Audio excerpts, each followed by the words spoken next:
Bismillahirrahmanirrahim. Assalamualaikum warahmatullahi wabarakatuh. Innal hamdalillah nahmaduhu wa nasta'inuhu wa nastaghfiruh wa na'udzu billahi min shururi anfusina wa min sayyiati a'malina. May yahdihillahu fala mudilla lahu wa may yudlil fala hadiyalah. Wa asyhadu an la ilaha illallah wahdahu la syarikalah wa asyhadu anna Muhammadan abduhu wa rasuluh. Allahumma salli ala nabiyyina Muhammad wa ala alihi wa man tabi'ahum bi ihsan ila yaumiddin. Allahumma inna nas'aluka ilman nafi'a wa rizqan thayyiba wa amalan mutaqabbala. Puji syukur kita panjatkan pada Allah, selawat serta salam semoga tercurah pada junjungan kita Nabi agung, Nabi yang mulia, Nabi kita Muhammad sallallahu alaihi wasallam. Di kesempatan pagi ini kita akan kembali melanjutkan pembahasan kitab Bulughul Maram karya Imam Ibnu Hajar Al-Asqalani, masih dalam Kitabul Jami' tentang beberapa macam adab. Ada catatan adab dan akhlak itu ada sisi perbedaan. Kalau adab itu kaitannya dengan sikap lahiriah, sedangkan akhlak itu yang tidak tampak tapi terwujud perbuatannya, seperti jujur, amanah, zuhud, wara. Nanti pembahasan akhlak akan kita ulas setelah pembahasan adab dari kitab Bulughul Maram ini. Baik, kita lihat hadis ke 1452 dari Ibnu Abbas radhiyallahu anhuma. Ia berkata, Rasulullah sallallahu alaihi wasallam bersabda, idza akala ahadukum ta'aman fala yamsah yadahu hatta yal'aqaha au yul'iqaha, muttafaqun alaih. Dari Ibnu Abbas radhiyallahu anhuma, ia berkata bahwa Rasulullah sallallahu alaihi wasallam bersabda, jika salah seorang di antara kalian makan,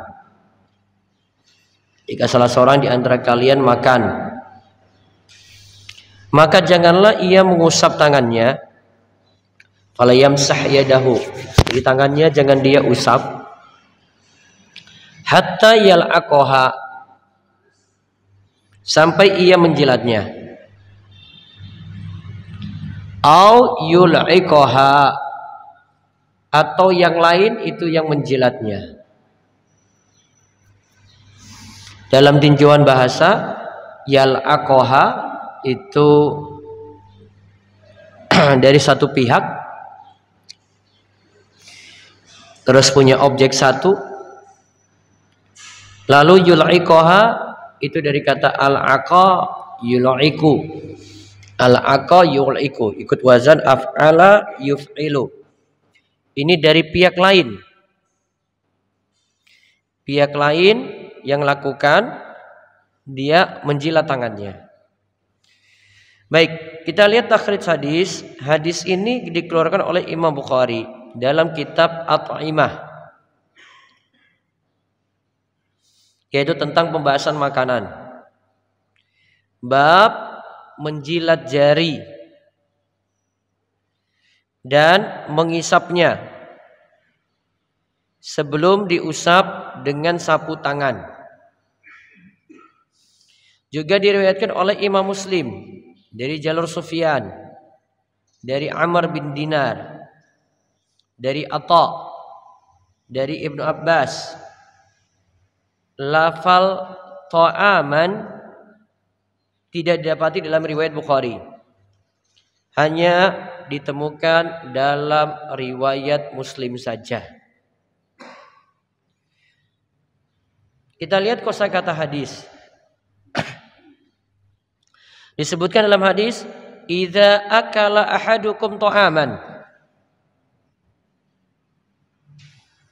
Jika salah seorang di antara kalian itu memakan makanan. Yang dimaksud makanan di sini adalah makanan yang memiliki suatu yang basah, yang bisa menempel pada jari. Ini beda dengan makanan yang kering. Maka tidak berlaku larangan dalam hadis ini untuk makanan yang kering. Apa contohnya makanan yang basah? Gorengan masuk? Bisa ada bekas kan? Iya kan? Gorengan masuk. Kurma? Oh, kebanyakan makan kurma kering sih. Iya. Iya. Enggak pernah nyoba kurma basah berarti ya. Ada rutop, kurma basah. Itu ada bekas nanti. Ada bekas basah di tangan. Ya. Kalau kurma kering enggak. Di sini lihat, berlaku untuk makanan yang basah. Mungkin dia makan langsung dengan tangannya, tidak pakai sendok, ya. Terus ada sisa di sini. Ya. Itu berlaku untuk makanan seperti itu. Berarti makanan yang berkuah perlu diterapkan. Bakso misalnya, bakso makan pakai apa? Hah? Sendok, nggak berlaku di sini. Karena nggak ada bekas di tangan. Jadi yang dimaksudkan ada bekas di tangan. Ya. Jadi kita pahami seperti yang dimaksud dalam hadis. Ada bekas di tangan. Kalau tidak ada bekas di tangan tidak berlaku. Kemudian fala yamsah yadahu. Jangan dia usap tadi langsung tangannya, artinya dia cuci. Ya, jangan dia usap-usap dulu. Bekas ini masih bisa dijilat. Nah, yang dimaksud di sini adalah jangan tersebut yang terdapat sisa makanan diusap dengan sapu tangan dan semacamnya. Artinya bisa bentuknya jangan sampai ada tisu kemudian pakai untuk dilap langsung, atau ke wastafel untuk pakai air situ cuci tangan tadi, jangan dulu, tapi dijilat terlebih dahulu. Faedah hadis pertama, hadis ini menunjukkan di antara adab makan adalah disunahkan menjilat jari. Jika ada sisa makanan yang melekat sebelum diusap dengan sapu tangan atau semacamnya, atau sebelum dicuci dengan air. Sebelum dicuci dengan air. Ini hukumnya sunnah.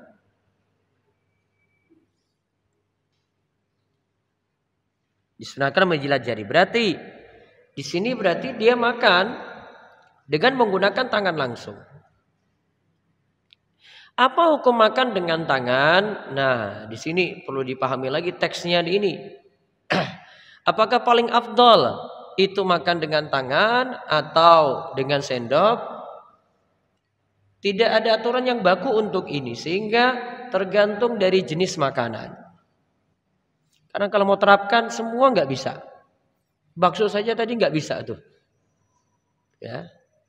Makan yang menunya itu jangan, atau yang bentuknya itu kuah gitu, nggak bisa. Maka tidak bisa diterapkan untuk semua. Tergantung jenis makanan kalau menggunakan tangan tadi. Sehingga tidak bisa kita mudah-mudahan menyalahkan orang yang makan pakai sendok. Atau sebaliknya ada yang makan pakai tangan juga disalahkan. Oh, nggak bisa.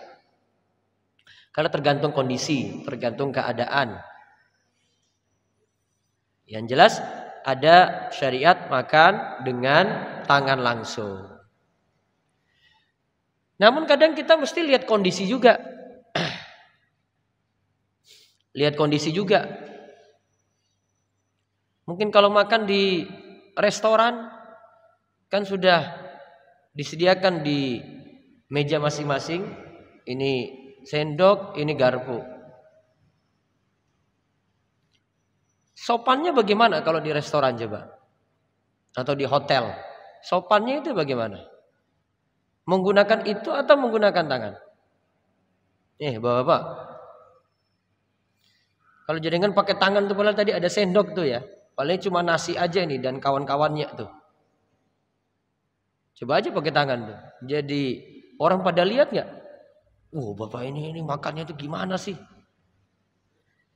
Maka kadang sesuaikan kondisi. Karena nggak harus ini catatan penting ini nggak harus. Ya, nggak harus. Karena kita lagi bicarakan menjilat, berarti dengan tangan, apakah itu jadi harus? Lihat kondisi juga. Penerapan ini lebih bagus daripada kita mutlakan semua. Pokoknya selama saya bisa dengan menggunakan tangan, saya menggunakan tangan. Kurang tepat. Ini lihat kondisi masing-masing. Ya. Kadang kita sesuaikan kondisi. Wah, ini di keluarga saya ini kalau lihat saya kayak begini nanti kena masalah nih. Wah, ini kalau saya di restoran, wah jadi orang-orang pada lihat nih. Kalau saya di hotel pas lagi makan di tempat makannya, jadi pandangan orang juga, orang-orang pada perhatikan nih ya. Sesuaikan dengan keadaan masing-masing. Jelas ini? Jadi bukan suatu yang salah kalau makan pakai sendok. Juga tidak bisa disebut salah kalau makan dengan tangan. Terus yang kedua, sunnah ini dilakukan untuk menjaga keberkahan makanan. Juga untuk menjaga kebersihan makanan tersebut. Dibanding langsung dicuci. Kalau langsung dicuci akhirnya terbuang gitu saja. Ada sisa di sini, ini sisa makanan nih masih berkah nih. Kalau langsung diusap dengan sapu tangan, dengan tisu atau dengan tisu basah atau datang di wastafel kemudian cuci tangan langsung, keberkahan yang sisa makanan tadi itu terbuang gitu saja, ngalir gitu saja, dibuang gitu saja. Ya, sampai Islam tuh ngajarkan seperti itu. Jangan sia-siakan rezeki. Jangan sia-siakan makanan. Berarti dari poin nomor 2 ini ada isyarat. Sebaiknya makan itu dalam keadaan bersih itu piringnya. Betul nggak? Karena yang di tangan saja tidak ada sisa tuh. Berarti yang ada di makanan kita juga yang ada di piring sebaiknya tidak disisakan gitu saja. Kecuali nanti ada bahasan, ada makanan yang tidak kita sukai, ada nanti adabnya lagi. Terus yang ketiga, hukum menjilat tangan setelah makan ini adalah sunnah. Ingat, bukan wajib. Ini adalah sunnah, bukan wajib.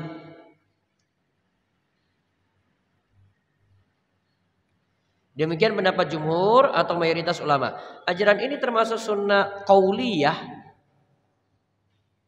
dan sunnah amaliyah. Yaitu dari Nabi SAW sendiri, beliau nyatakan ini dalam ucapan. Ini jadi sunnah qauliyah dalam sunnah ucapan. Dan sunnah amaliyah. Sunnah amaliyah berarti prakteknya Nabi SAW seperti itu. Berarti secara ucapan beliau katakan, beliau anjurkan. Kemudian secara praktek Nabi SAW juga praktekkan itu. Nah dari sini Bapak Ibu sekalian kita simpulkan sunnah itu ada dua macam. Dari sisi ini ya, penyebutan ini ya. Ada sunnah qauliyah, ada sunnah amaliyah. Atau sunnah fi'liyah. Ada lagi sunnah yang ketiga, sunnah takririyah. Takririyah yaitu persetujuan Nabi Shallallahu Alaihi Wasallam. Persetujuan Nabi Shallallahu Alaihi Wasallam. Kalau yang kita bahas di sini, sunnahnya berupa ucapan, sunnahnya juga berupa fi'liyah, perbuatan. Kemudian ada sunnah lagi namanya sunnah takririyah. Sunnah takririyah berarti persetujuan Nabi Shallallahu Alaihi Wasallam. Seperti apa yang dikatakan oleh Salman pada Abu Darda. Suatu saat Salman itu bertamu ke rumah Abu Darda.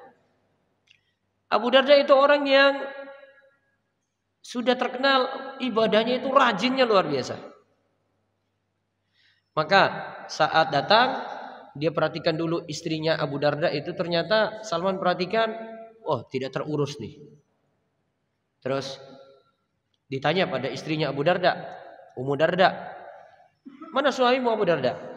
Dia itu sepertinya sibuk sekali, dia tidak mikir lagi dunia, dia cuma mikir akhirat saja. Jadi dia cuma pikir ibadah saja, dia pikir ngaji saja, sudah tidak pikir lagi dunia. Lantas ketika Salman itu nginap di rumah Abu Darda, dia lihat ibadah-ibadahnya Abu Darda. Malam harinya Abu Darda bangun, dia tidur sebentar, kemudian setelah itu bangun. Lantas malam harinya itu mayoritas malamnya dia gunakan untuk sholat malam. Ya, malam harinya itu dia gunakan untuk sholat malam. Kemudian ketika mau bangun, Salman beritahu, ngapain kamu? Saya mau sholat malam. Sudah, kamu istirahat saja. Nanti mau menjelang subuh, mau dekat subuh, baru kemudian kamu sholat malam. Nah, dibangunkanlah Abu Darda oleh Salman menjelang subuh.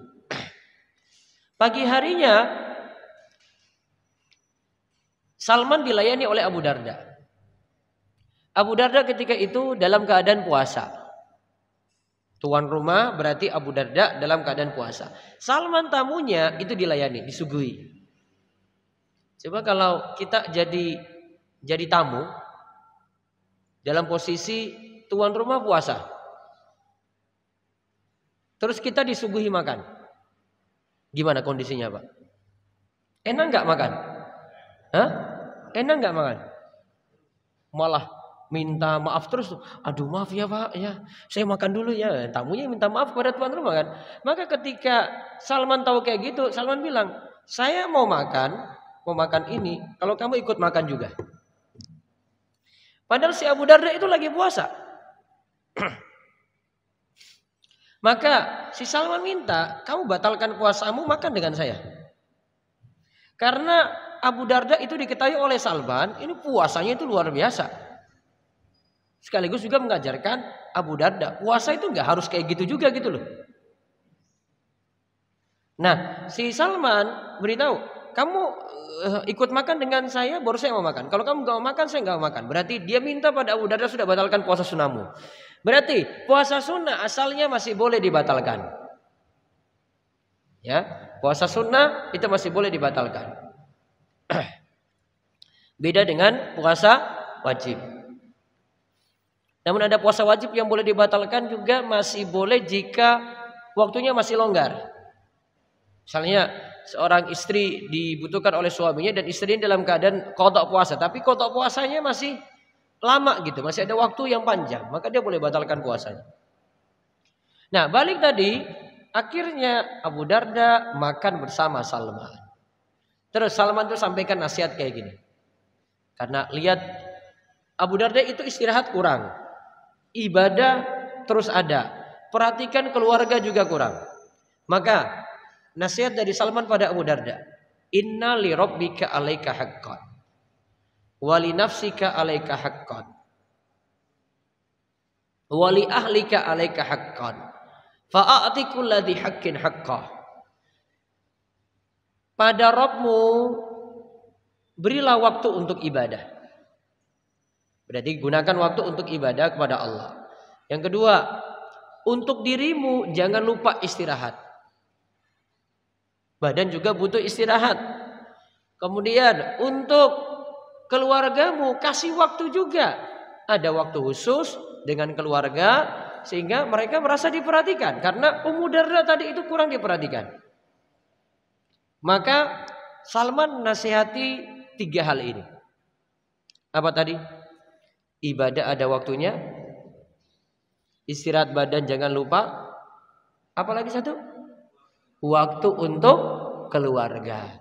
Nah, Abu Darda enggak terima. Abu Darda tanya pada Rasulullah SAW, wahai Rasulullah, masa Salman bilang saya inna li rabbika alaika haqqan wa li nafsika alaika haqqan wa li ahlika alaika haqqan fa'ati kulladzi haqqin haqqah. Salman beritahu saya, ibadah itu kasih waktu sendiri, ada waktu istirahat badan juga, ada waktu untuk keluarga juga. Berikan porsi itu dengan adil masing-masing. Maka Rasul ketika dapat pernyataan dari Abu Darda, Rasul jawab, Shadaqah Salman. Salman itu benar. Berarti itu namanya persetujuan dari Nabi Sallallahu Alaihi Wasallam. Nabi nggak nasihati langsung, namun yang nasihati siapa? Salman. Namun Salman ini bawa pernyataan ini pada Nabi Sallallahu Alaihi Wasallam. Abu Darda bawa pernyataan Salman ini pada Nabi Sallallahu Alaihi Wasallam. Pernyataan Salman itu disetujui oleh Nabi Sallallahu Alaihi Wasallam. Menunjukkan, ya, itu namanya sunnah takririyah. Ya, sunnah takririyah.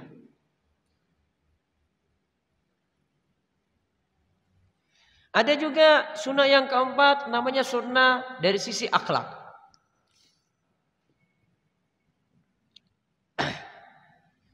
Terus yang kelima, ada sunnah lagi dari sisi penampilan. Dari sisi penampilan. Kalau sisi akhlak berarti lihat kejujuran Nabi, lihat amanahnya Nabi, lihat baiknya Nabi SAW, lihat bagaimana beliau itu muamalah itu. Nah, sunnah yang terakhir, sunnah penampilan ini berarti dari bagaimana Nabi SAW itu berpenampilan. Cara berpakaian beliau, ya, penampilan dari sisi rambut beliau, bagaimana tampak dari kumis, tampak dari jenggot beliau, nah, itu dari sisi penampilan. Nah, sisi penampilan ini tergantung lagi. Ada beberapa hal tertentu tidak jadi harus. Seperti misalnya berpenampilan dengan gamis. Apakah ini jadi harus? Syekh Ibnu Utsaimin itu katakan penampilan itu tergantung dari urf atau kebiasaan masing-masing tempat. Kebiasaan masing-masing tempat. Tidak mesti mengikuti yang Nabi SAW itu pakai. Mungkin di sebagian tempat satu model pakaian itu tidak cocok diterapkan ke tempat lain. Contoh aja, orang Indonesia koko kemudian sarungan diterapkan di Saudi sana nggak cocok. Orang Arab tuh rata-rata nggak bisa pakai sarung, nggak pakai sarungan mereka. Ya, mereka pakai baju satu style langsung. Nah, barangkali penerapan yang sana juga dibawa ke tempat kita belum juga tentu cocok. Ya, pakaiannya jubah terus gitu. Belum tentu cocok. Tergantung penerapan masing-masing tempat. Nah, jadi penampilan bagaimana Nabi SAW itu dalam gaya berpakaian itu tidak mesti diikuti semuanya gitu. Mungkin dari sisi warna masih bisa. Kalau sisi model kita tidak bisa harus ikuti sana enggak. Tergantung keadaan masing-masing. Nah, itu namanya sunnah qauliyah, ada sunnah fi'liyah, ada takririyah, ada dari sisi akhlak, ada dari sisi penampilan. Dan ini butuh perincian-perincian lagi tentang sunnah-sunnah tersebut. Terus yang keempat, perintah menjilat jari ini dalam hadis lain disebutkan bahwa sebabnya karena kita tidak tahu di mana tempat adanya keberkahan. Jadi kita tidak tahu keberkahan itu ada di mana. Boleh jadi di tangan, boleh jadi di piring, boleh jadi di jilatan terakhir yang kita jilat gitu. Keberkahan kita nggak tahu, maka kita lakukan sebab untuk dapatkan berkah tadi. Terus yang kelima, hadis ini mengajarkan tawadhu. Mungkin yang perhatikan seperti ini, wah ini orang biasa nih, bukan wong sugih. Ini wong sugih nggak kayak gini nih. Oh ini orang biasa saja dia nih, wong makanya sambil jilat-jilat kayak gitu. Padahal mungkin yang makan, wah ini pengusaha besar ini. Dia mau biasa, mau sederhana, mau dianggap biasa saja oleh orang lain. Gitu. Dia mau terapkan tawadhu. Lawan tawadhu itu apa? Sombong. Lawan tawadhu sombong. Kadang ada orang yang kaya, dia penghasilannya banyak, dia pengen makan biasa-biasa saja gitu. Gak pandang tempat gitu. Dia makan itu di sini, makan yang ini lagi di sini gitu. Dari sisi enak yang dia perhatikan. Dia gak perlu restoran besar, restoran yang mahal. Belum tentu makan di restoran juga sesuai dengan lidahnya gitu. Kadang kalau kita masuk restoran juga rasa biasa-biasa aja kan. Kamu coba kalau makan di pinggiran itu, enaknya luar biasa. Tergantung selera orang itu beda-beda. Maka Nabi SAW itu ingin jelaskan kalau beliau itu orang yang tawadhu. Beliau ingin contohkan beliau itu orang yang tawadhu. Beliau pembesar, beliau tokoh besar, beliau sangat dihormati oleh para sahabatnya. Namun tunjukkan cara makan tuh kayak gini nih, biasa-biasa aja.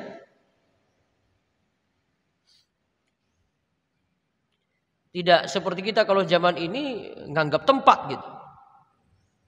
Sudah prestis sendiri gitu. Wah, orang ini makannya ini di tempat yang langsung tertonton orang banyak. Kaca terbuka gitu. Semua pada lihat. Di balik kaca tadi. Kalau kita tidak tahu juga makannya cash apa kredit. Bisa aja nyicil kan? Apa makan pakai apa itu kredit? Kartu kredit bisa nggak makan? Bisa. Ada yang makan pakai kartu kredit juga. Urusan perut aja bisa pakai kartu kredit loh itu. Mungkin kalau yang pay later juga bisa ya. Dia pakai itu tuh. Sama juga kan. Modelnya lebih cepat lagi kalau pakai pay later. Jadi kadang kita tidak memperhatikan kondisi kita juga. Pingin namun tidak tahu kondisi keuangan, kondisi sakunya bagaimana. Nabi SAW ajarkan, sudah sederhana, kalau bisa sederhana saja gitu. Dari sisi makan. Terus yang keenam. Hadis ini mengajarkan untuk bersikap menjaga sesuatu. Tidak membuangnya sia-sia. Tadi kan sisa makanan ya, kalau masih bisa dimanfaatkan, manfaatkan.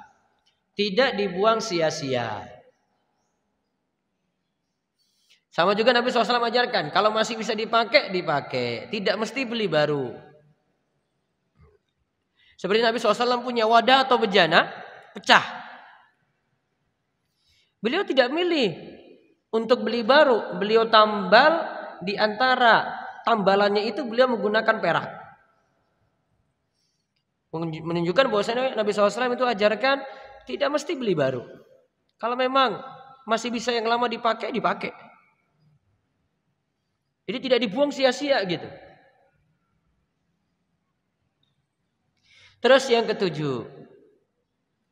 Menjilat jari ini demi menjalankan sunnah Nabi Sallallahu Alaihi Wasallam. Dari sunnah Nabi Sallallahu Alaihi Wasallam. Walaupun secara hukumnya adalah sunnah. Tapi kita sudah menjalankan di antara sunnah Nabi Sallallahu Alaihi Wasallam. Bahkan mungkin dari beberapa sunnah Nabi itu kita ambil ini gitu. Kita tidak amalkan semuanya. Contoh, dalam bacaan doa iftitah itu kan bacaan macam-macam. Ada yang pakai bacaan wajjahtu wajhiya lilladzi fataras samawati wal ard hanifa muslima wa ma kana minal musyrikin. Wa ma ana minal musyrikin. Ada yang pakai Allahumma ba'id baini wa baina khataayaya kama ba'adta bainal masyriqi wal maghrib. Ada apa lagi? Kabira walhamdulillahi katsira subhanallahi bukrata wa asila dan seterusnya. Ada lagi? Subhanakallahumma bihamdika tabaraka smuka wa ta'ala jadduka wa la ilaha ghairuk. Ada lagi? Enggak hafal? Atau cuma hafal satu? Macam-macamnya doa iftitah ini menunjukkan Nabi SAW kadang pakai yang ini, kadang pakai yang ini, kadang pakai yang ini, kadang pakai yang ini, kadang pakai yang ini gitu loh. Beliau dalam sholat tahajud pernah baca Allahumma rabba Jibril wa Mikail wa Israfil fatiras samawati wal ard dan seterusnya. Beliau baca lagi doa yang lain. Menunjukkan doa iftitah bervariasi.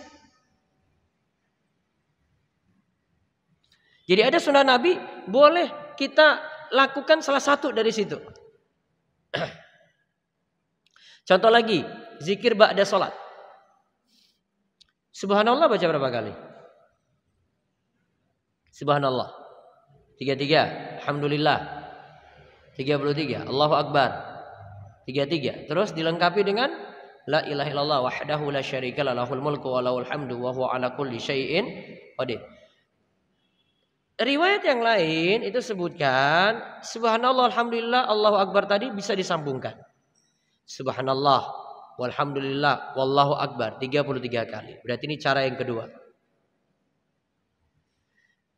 Dalam riwayat yang lain lagi sebut Subhanallah digabung dengan walhamdulillah, digabung dengan wala ilaha illallah, digabung dengan wallahu akbar. 4 kalimat ya. Subhanallah walhamdulillah wala ilaha illallah wallahu akbar. 4 kan? Dibaca 25 kali. Genap 100 lah. Subhanallah walhamdulillah wala ilaha illallah wallahu akbar. 4 kali. 4 kalimat dibaca 25 kali. Total berapa? 100. Sudah berapa cara itu? 3. Cara yang keempat. Cara yang keempat. Baca subhanallah 10. Alhamdulillah 10. Allahu akbar 10. Berapa totalnya? 30 ya. 30 ini satu hari 150. 150 ini dalam timbangan 1500 kata Nabi SAW. Orang sibuk gitu bisa 10 aja. Satu lagi. Subhanallah 33. Alhamdulillah 33. Allahu akbar 34. Coba ulang. Subhanallah 33. Alhamdulillah 33. Allahu akbar 34. Total ini semuanya ada 5 cara. Pilih yang mana? Ganti-ganti. Karena Nabi SAW pernah lakukan semua. Berarti kadang kita pilih cara ini, kadang pilih cara itu, kadang pilih cara ini, pilih cara itu lagi. Sehingga ibadahnya bervariasi. Paham ini? Bisa diterapkan itu. Mau hafal ini, terapkan. Kalau terapkan jadi tahu. Kalau cuma jadi teori aja, ya sudah. Hilang aja itu. Bablas ilmunya. Habis ngaji sudah nggak ada sisa ilmu lagi. Intinya dipraktekkan aja. 5 cara tadi. Namun ada yang sunnah itu mesti kita pilih. Sunnah nabinya mesti kita pilih. Contoh. Salat subuh 2 rakaat, rawatib 2 rakaat, tahiyat akhirnya tawarruk apa iftirash. Nah, ini dipilih. Ini nggak bisa bilang variasi. Karena Nabi SAW itu satu contoh ketika itu. Maka mau iftirash, kakinya nggak keluar atau tawarruk, kakinya keluar harus dipilih. Ketika turun sujud, lutut dulu apa tangan dulu? Ya, ini juga mesti dipilih. Walaupun ada satu pendapat lagi yang menyatakan mau pilih antara lutut ataupun tangan, boleh dua-duanya. Jadi contoh mesti dipilih. Ya, kuatkan pendapat di situ namanya. Contoh lagi misalnya tahiyat awal itu bacanya sampai mana? Apakah cuma sampai Allahumma sholli ala Muhammad ataukah lanjut lagi sampai innaka hamidum majid? Nah, itu juga mesti dipilih. Nah, tahiyat akhir itu bagaimana? Nah, itu bacaan-bacaan seperti ini. Kecuali yang disuruh bervariasi, maka kita boleh variasi di situ. Terus faedah ke-8, hadis ini jadi bantahan untuk orang yang menganggap perbuatan menjilat jari adalah suatu yang menjijikkan. Kalau nggak mau lakukan nggak apa-apa, tapi nggak usah bilang orang itu, wah jijik banget tuh, nggak perlu. Kita yang nggak mau lakukan kan hanya sunnah, nggak usah jelekan orang. Mungkin bisa dikatakan jijik jika menjilatnya di tengah-tengah makan. Kemudian di sini nampak bekas air liur yang jatuh. Terus makan bareng teman lagi. Iya kan? Makan bareng teman lagi, sak nampan. Mungkin. Namun kalau menjilatnya setelah selesai makan atau menjilatnya ada sisa pada piring, maka seperti itu adalah bagian dari yang ia makan. Apalagi dia cuma makan sendiri. Nah ini beda. Maka intinya jangan sampai punya perasaan ini suatu yang menjijikkan. Enggak boleh. Dengan sunnah Nabi SAW itu enggak boleh seperti itu. Pokoknya apa yang Nabi sampaikan manut aja. Ustaz, logika saya enggak masuk. Logika ditundukkan aja deh. Kadang memang logika kita nggak masuk kok.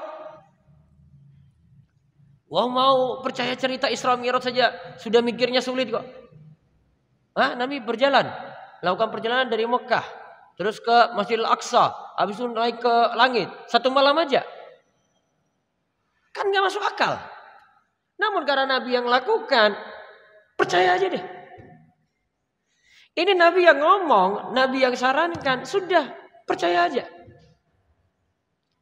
Hikmahnya apa Ustadz? Saya nggak tahu hikmahnya. Sudah, jalani aja. Sama seperti kita yakini gerakan sholat. Mulai berdiri, kemudian rukuk, kemudian sujud, bangkit lagi. Sudah urutannya kayak gitu emang. Ustadz, nggak masuk akal ini. Nah, kamu memang malah sholat sebenarnya. Tapi kamu bilang nggak masuk akal terus dari kemarin ini. Kadang orang cuma alasan-alasan aja. Jadi syariat nggak semuanya harus masuk logika dulu, nggak semuanya dijalankan kalau tahu hikmah dulu, tahu manfaatnya dulu nggak. Oh ini sudah Nabi, sudah saya jalani itu. Oh ini Nabi SAW lakukan, saya jalani itu, sudah manut. Kemudian yang ke-9, boleh makan dengan seluruh jari. Berarti ini semua nih. Ini lagi makan nasi padang kayaknya ini ya. Boleh makan dengan seluruh jari. Misal ketika makan nasi dan semacamnya. Nah, seluruh jarinya berarti ini. Enggak mesti 3 jari. Sunah 3 jari untuk nasi padang enggak bisa diterapkan. Jujur aja deh. Coba terapkan makan nasi padang 3 jari coba. Bisa? Teori aja itu kayaknya. Tetap habis juga kok. Wah ambil. Kalau bisa saya habiskan gini Ustaz, saya habisin Ustaz. 3 jari itu paling mungkin kalau ngambil kurma aja itu. Iya kan? Paling mungkin tuh. Kalau makan nasi padang saya yakin nggak bisa. Kalau makan orang Arab tuh kalau makan itu diambil semuanya nih dengan jari semuanya dia. Nih, up gitu loh. Kalau kita jarang seperti itu. Ambil sedikit-sedikit aja gini ya dengan jari. Maka di sini bilang itu masih boleh. Namun lebih afdol dengan 3 jari, jarinya nih, jari tengah. Jari telunjuk ibu jari ini berarti. Nah, jika memang memungkinkan. Kalau mungkin aja toh, mungkin. Kalau ada kuah nggak mungkin. Ya, kalau memungkinkan saja. Makan dengan 3 jari juga menunjukkan tawadhu dan kesederhanaan karena ngambilnya sedikit. Walaupun makan dengan 5 jari boleh nggak tadi? Boleh. Terus yang ke-10, boleh saja menyodorkan yang lain untuk menjilat jarinya. Misal kepada istri, itu kalau istrinya juga mau. Ya sulit diterapkan ya kayaknya ya. Ini jilat jariku ini, manut kamu sama suami, patuh. Enggak itu kayaknya. Misal kepada istri, dan ini menunjukkan kecintaan yang sangat. Bisa juga terjadi pada seorang anak pada bapaknya. Nabi SAW pasti selalu berkata yang benar dan bukan suatu yang sia-sia. Jadi apa yang beliau katakan itu pasti ada yang terapkan seperti itu. Wallahu a'lam. Dan saya waktu jadi mahasiswa dulu makan di kos-kosan itu. Jadi ada teman yang tangannya dia belum jilat gitu. Terus ada yang lain itu dia bilang, sini saya jilat tanganmu aja. Dia praktekkan ini nih. Dan itu orang penting itu di Jogja itu. Ditawarin itu. Sini saya jilat tanganmu aja. Praktekkan ini nih hadis ini. Kalau nggak ada dia, kalau saya nilai itu mungkin yayasan besar di Jogja ini itu mungkin gak hidup. Orang ini nih. Jadi ustadz juga. Gak usah saya sebut namanya. Kalau dia nggak ada itu, dia mundur diri, ya, itu nggak akan jalan, itu yayasan ini tuh nggak akan jalan. Bolak-balik ganti kepemimpinan itu nggak seperti dia mimpin. Kemudian secara lengkap kita lihat beberapa adab makan. Pertama, membaca bismillah ketika mengawali makan. Sebagian ulama katakan yang sederhana bismillah, yang lebih sempurna bismillahirrahmanirrahim. Jadi kalau ada seandainya mau nambah sampai bismillahirrahmanirrahim juga boleh. Dari Aisyah radhiyallahu anha, Rasulullah SAW bersabda, "Idza akala ahadukum falyazkur ismallahi ta'ala fa in nasiya ayazkura ismallahi ta'ala fi awwalihi falyakul bismillahi awwalahu wa akhirahu." Bila salah seorang di antara kalian makan, maka hendaknya ia menyebut nama Allah Ta'ala. Baca bismillah. Atau tadi yang lebih sempurna bismillahirrahmanirrahim. Jika ia lupa membaca bismillah tadi, maka hendaklah dia mengucapkan bismillahi awwalahu wa akhirahu, dengan nama Allah pada awal dan akhirnya. Bisa juga dalam lafaz lain fi awwalihi wa akhirihi. Bismillah fi awwalihi wa akhirihi. Kalau yang tadi apa? Bismillah awwalahu wa akhirahu. Dari Huzaifah radhiyallahu anhu, Nabi SAW bersabda, "Inna syaitana yastahillu ta'ama alla yazkura smullahi alaih." Sungguh setan menghalalkan makanan yang tidak disebutkan nama Allah padanya. Maka ada sahabat yang praktek, dia makan dari awal itu lupa baca bismillahirrahmanirrahim atau baca bismillah.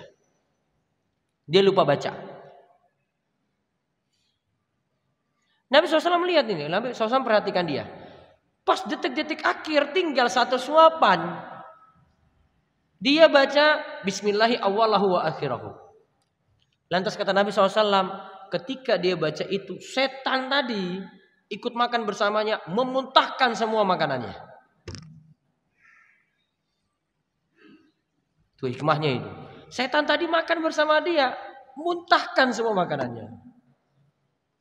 Terus ada yang dengar hadis ini mulai pikiran lagi nih. Oh, Ustaz, saya berarti bisa kerjain setan ini kayaknya nih. Jadi dia ujung-ujung dia baca. Ya kalau ingat di awal, ya baca di awal lah. Ngapain? Nanti kalau sampai akhir lupa juga gimana coba?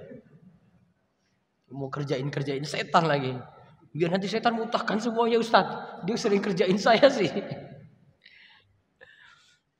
Jadi hikmahnya dari sini apa? Tidak baca bismillah berarti setan ikut makan bersama kita. Ya kan? Tidak baca bismillah berarti setan ikut makan bersama kita. Kalau baca bismillah, setan tadi tidak ikut makan, bahkan kalau ikut makan tadi karena lupa, setan pun nanti akan memuntahkan makanannya. Terus yang kedua, makan dengan tangan kanan dan makan yang di dekat kita. Dari Umar bin Abi Salamah, Rasulullah SAW itu bersabda padanya, "Ya gulam, samillah, wa kul biyaminik, wa kul mimma yalik." Wahai anak, sebutlah nama Allah dan makanlah dengan tangan kananmu, serta makanlah yang ada di hadapanmu. Berapa adab di sini? Sebut nama Allah, baca bismillah tadi ya. Yang kedua, makan dengan tangan kanan. Yang ketiga, makanlah yang ada di depanmu saja. Artinya yang di dekat dia didahulukan, tidak yang jauh. Lihat di sini, makan dengan tangan kanan ini lebih bagus. Sebagian ulama katakan wajib, sebagian ulama katakan sunnah. Amannya tetap makan dengan tangan kanan. Ustadz, ini ada sendok dan ada garpu gimana? Gimana coba? Garpu cuma membantu saja untuk masukkan ke sendok. Tetap yang dimasukkan dalam mulut dengan tangan apa? Kanan. Kita ini orang Indonesia ini kadang tuh dua-duanya gerak semuanya itu. Bakwan tangan kanan, tangan kirinya apa? Oh, cabenya itu, lomboknya itu tangan kiri itu, dua-duanya ini. Tangan kanan aja yang dimasukkan. Walaupun nanti pegang ini nggak masalah. Yang penting masukkan ke dalam mulut itu tangan kanan. Terus yang adab yang ketiga, makan dari pinggir tidak dari tengah. Ini makanan apa ini? Makanan apa ini? Hah? Kalau sop bakso kan nggak mungkin, nggak ada tengah-tengah di situ. Makan apa ini? Apa? Pecel lele? Enggak juga, kayaknya lelenya dulu di tengah-tengah itu disikat. Oh, paling mungkin apa ini? Ada makanan kan yang pinggirannya ini paling mungkin kalau makan bersama tuh. Oh, lauknya tengahnya semuanya kan? Nah, lauknya tengahnya semuanya ini. Yang besar-besar biasanya di tengah. Makan dari pinggir dulu tuh. Biar tengah-tengah yang nikmat-nikmat tuh terakhir. Itu. Penerapannya sini kata Nabi SAW dalam hadis Ibnu Abbas, innal barakata tanzilu wasatat ta'am. Makanan itu dapat berkahnya di tengah-tengah makanan. Fakulu min hafataihi wala ta'kulu min wasatihi. Mulai makanlah dari pinggir, jangan dari tengah. Ya, mulailah makan dari pinggir, jangan dari tengah. Terus yang keempat, tidak makan dalam keadaan bersandar. Sandar. Apa hikmahnya? Ini posisi santai kan, posisi enak ini ya. Iya kan, posisi enak kan? Kalau makan dalam posisi enak, berarti pingin nambah terus. Iya kan? Posisi enak. Wah, ini kayaknya kurang lagi. Sampai makan sudah 5 piring baru sadar, oh saya sudah makan banyak ini ya. Karena makannya sambil bersandar tadi. Kalau posisi enak itu namanya. Maka yang disebutkan dalam hadis, Nabi SAW katakan dalam hadis Abu Juhaifa, amma ana fala akulu muttaki'an. Adapun saya, kata Nabi, saya sendiri tidak makan sambil bersandar. Saya sendiri tidak makan sambil bersandar. Terus yang kelima, tidak menjelek-jelekan makanan yang tidak disukai. Sudah, kalau tidak enak, tinggalkan saja. Daripada banyak komen. Termasuk makan di restoran, makan di warung, sudah. Kalau ini nggak suka, tinggalkan saja. Beda kalau mau lagi beri masukan ya, ini beda lagi ya.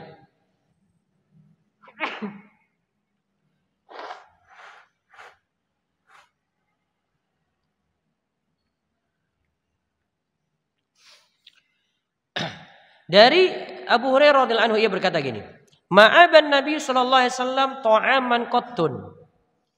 In ishtahahu akalahu wa in karihahu tarakahu. Nabi SAW sendiri tidaklah pernah mencela suatu makanan. Sama sekali. Seandainya beliau menyukainya, beliau makan. Kalau beliau tidak sukai, beliau tinggalkan. Berarti di sini masih boleh meninggalkan makanan, tidak mesti habis. Satu. Karena ada orang yang makan, dia ambil berlebihan atau dia diberi makan berlebih. Dia nggak bisa makan sebanyak itu. Karena sini kan dia tinggalkan kan. Terus yang kedua, boleh saja meninggalkan makanan yang kita rasa tidak enak menurut kita. Daripada saya komen, saya cela makanan. Ya, ini kan saya tinggalkan. Ingat ya, mencela makanan itu beda dengan kita kasih komentar. Ya. Dia caci maki makanan tadi itu beda ya. Dengan kasih komentar. Maaf ini kayaknya kurang ini, maaf ini kayak kurang ini gitu. Itu kasih komentar namanya, itu berbeda. Terus adab yang keenam, tidak membiarkan suapan makanan terjatuh. Kalau ada yang terjatuh, ambil. Kita biasanya bilang apa? Kurang berapa menit? Kurang 5 menit ya. Kalau makanan baru jatuh kan, ini kurang 5 menit nih, ambil gitu. Nah, itu maksudnya mau terapkan ini nih. Dari Rasulullah SAW beliau katakan, idza waqa'at luqmatu ahadikum falyakhudha falyumit makana biha min adza wal yakulha wala yada'ha li syaitan. Apabila suapan makanan salah seorang di antara kalian jatuh, ambillah kembali Lalu buang bagian yang kotor. Jadi masih bisa bersihkan bagian yang kotor.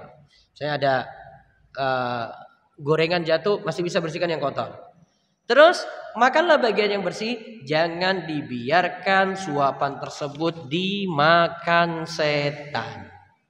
Dan ini juga yang kita pelajari tadi, tidak membiarkan makanan jatuh sia-sia. Kalau memang sudah kotor tidak bisa dimakan lagi, ya sudah diambil masukkan ke piring daripada diinjak-injak makanan tersebut. Terus yang ketujuh, memuji Allah dan berdoa sesudah makan.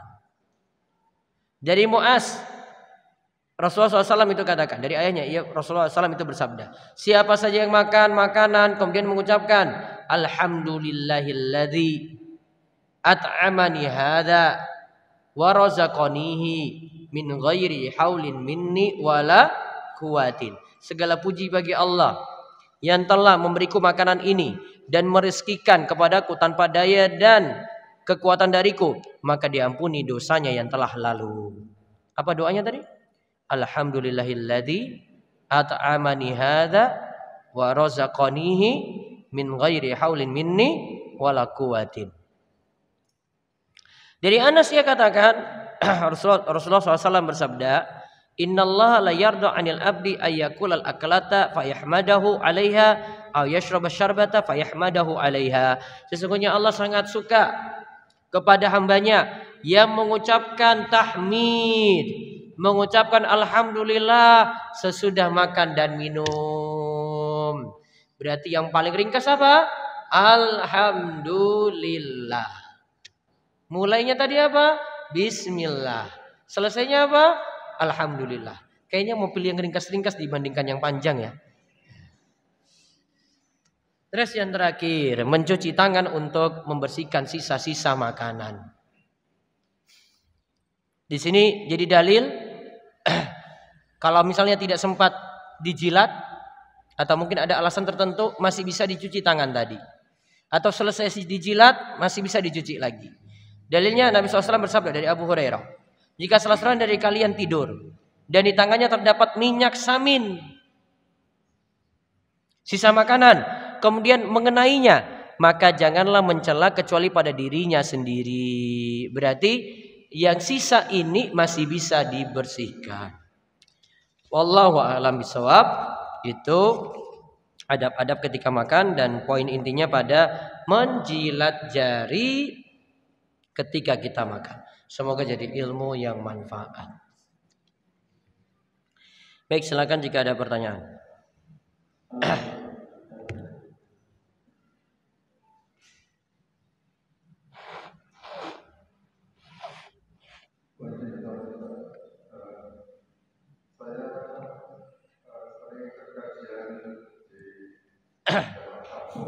Ya.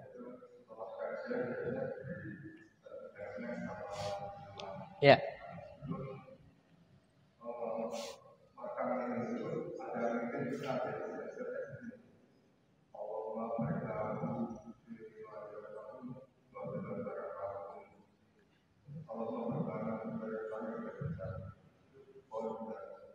Kalau saya masih nganggap yang hadis tersebut dhaif, lemah, sehingga sederhananya kalau mau mulai makan bismillah saja.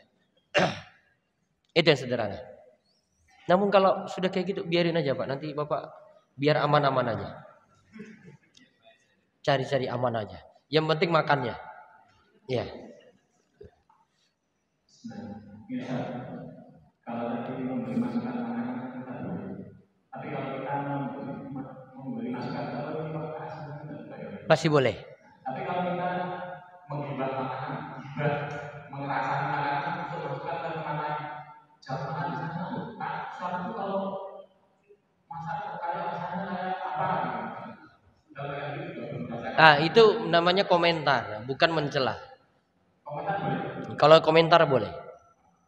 Mencela atau kan mencela? Ini makanan apa ini? Ya, dia sudah kaki caci maki makanan tadi nggak boleh. Komentar beda.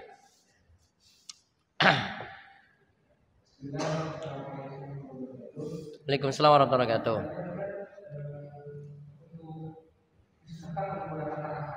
Iya, makan.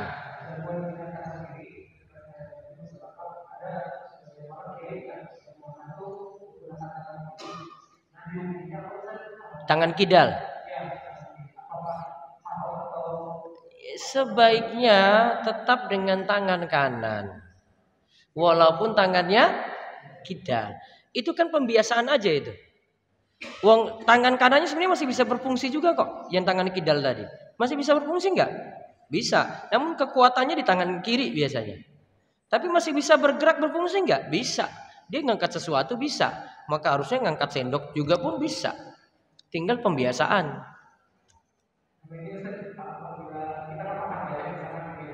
Ya.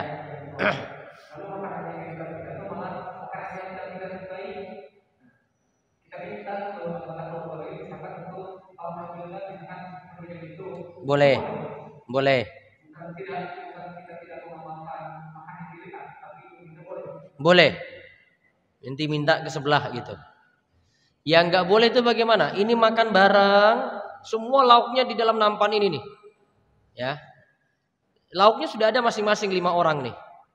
Terus dia kerjain temannya. Wih, ada apa di atas itu? Ayam 1 ekor hilang gitu. Itu kan dulu masa dulu kayaknya itu ya. Ayam tiba-tiba hilang gitu. Ada apa itu? Tempe hilang. Dia tuh ngambil dari yang jauh dari dia. Kalau tadi kan minta izin. Maaf, saya bisa ambil yang itu enggak? Nah, itu kan? Maaf, yang sana bisa enggak? Karena menu-menunya jauh-jauh semua gitu. Yang kita sukai kan? Kadang di warung Padang juga disediain menu kayak gitu. Menu-menu yang kita sukai jauh. Maaf, saya yang sana ya. Maaf, saya yang sana ya. Boleh.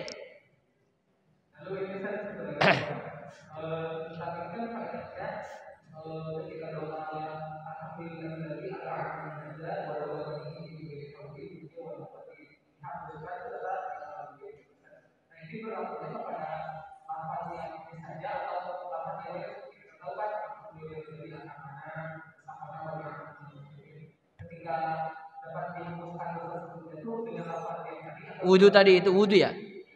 Ya, ada hadisnya juga itu menghapuskan dosa. Iya. Sama. Tapi yang itu memang hadisnya menghapuskan dosa di dalam riwayat hadis tersebut yang doa ba'da wudu. Iya. Iya, Bu. Monggo, Bu. Mic-nya ibu-ibu. Bagaimana kalau makanan di meja yang dimakan semut? Apa yang harus dilakukan? Ya, disyukuri aja. Semut dia ambil sedikit kan nggak ada mudarat apa-apa kan? Kecuali lalat gitu ya. Makanan tertentu misalnya. Mungkin sebagian orang khawatir tuh. Namun kalau semut nggak ada mudarat apa-apa kan? Makan aja lagi gitu. Wallahu a'lam. Enggak, Bu? Waalaikumsalam warahmatullahi wabarakatuh.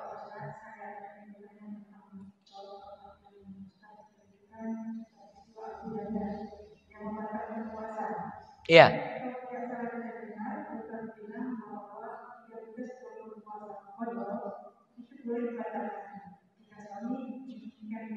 Iya.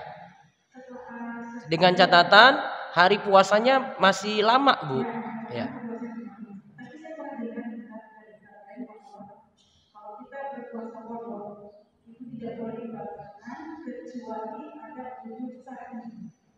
Itu uzur syar'i. Itu uzur syar'i. Iya.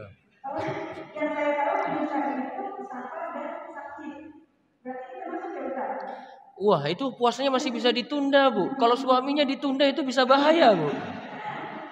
Bahaya dunia dan akhirat. Tanya aja sama Bapak, coba ditunda, Pak, ditunda. Tanya aja deh.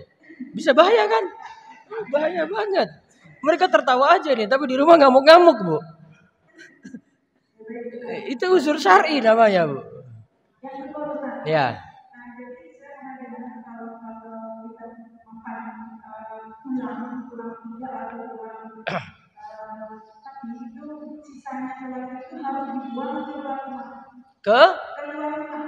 Kemana? Ya terus?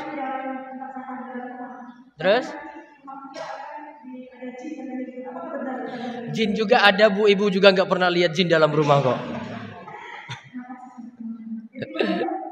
Gini Bu, pemahamannya itu kan dalam hadis itu disebut jangan istinja itu dengan tulang dan dengan kotoran. Kenapa? Itu makanan saudara kalian dari bangsa jin. Bukan berarti kalau ada tulang dan ada kotoran di dalam rumah jadi masalah untuk kita. Itu kan urusannya jin. Sekarang pertanyaannya, jin tampak atau tidak? Ini normal semua nggak ini? Normal kan? Normal itu asalnya nggak bisa lihat jin. Kalau ibu bilang saya bisa lihat jin, nggak normal berarti.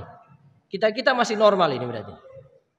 Nah kalau itu saya tidak tampak, maka perbuatan jin tadi dia konsumsi tulang itu urusannya si jin. Nggak usah ikut campur. Apakah harus singkirkan tulang tadi di rumah? Nggak usah khawatir, biasa-biasa aja Bu.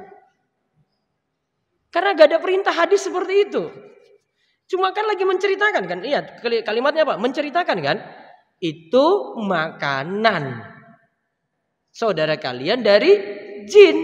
Berarti tulang itu nanti akan dimakan oleh jin. Namun apakah proses makannya kita lihat? Lihat gak? Enggak. Gak usah banyak mikir. Jadi intinya kalau dunia jin, dunia setan, gak usah mikir dia. Ya, gak usah mikir dia. Wah Ustadz ini gelap-gelap ini, saya mau kamar mandi. Dia lihat kita memang, kan kita nggak lihat dia, biarin aja. Kan setan kayak gitu kan sifatnya. Kita itu melihat setan nggak? Enggak. Setan melihat kita atau tidak? Iya. Aman kan berarti? Ya sudah, saya cuekin dia aja. Wong saya nggak lihat dia kok. Kok jenengan banyak pikiran gitu? Wah tulangnya nanti gimana ya? Biarin dia aja. Wah ini jadi problem ini yang punya usaha kuliner tulang-tulang semuanya ini. Berarti nggak boleh ada di warung itu, dibuang langsung setelah makan itu. Problem banget. Nah, kalau gitu makan daging aja, gak usah pakai tulang Pak. Tengkleng-tengkleng itu nggak boleh ada lagi itu. Susah banget dikirnya. Jadi itu yang jadi makanannya jin, dibiarin aja. Dunianya jin gak usah diurus. Dunianya setan gak usah diurus. Mudah mikirnya. Aman-aman aja. Justru kita banyak mikir dia tambah sombong terus itu loh. Oh ini manusia ini lewat takut dengan saya. Sombong dia. Gak usah takut. Ya, jadi dunianya dia gak usah diurus. Wallahu a'lam. Ada lagi?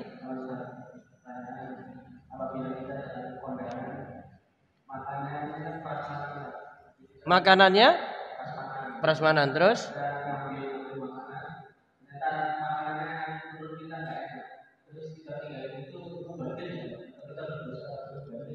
Ya makanya strateginya tuh nyicipi dulu gitu loh. Jangan ambil semua dulu banyak-banyak itu.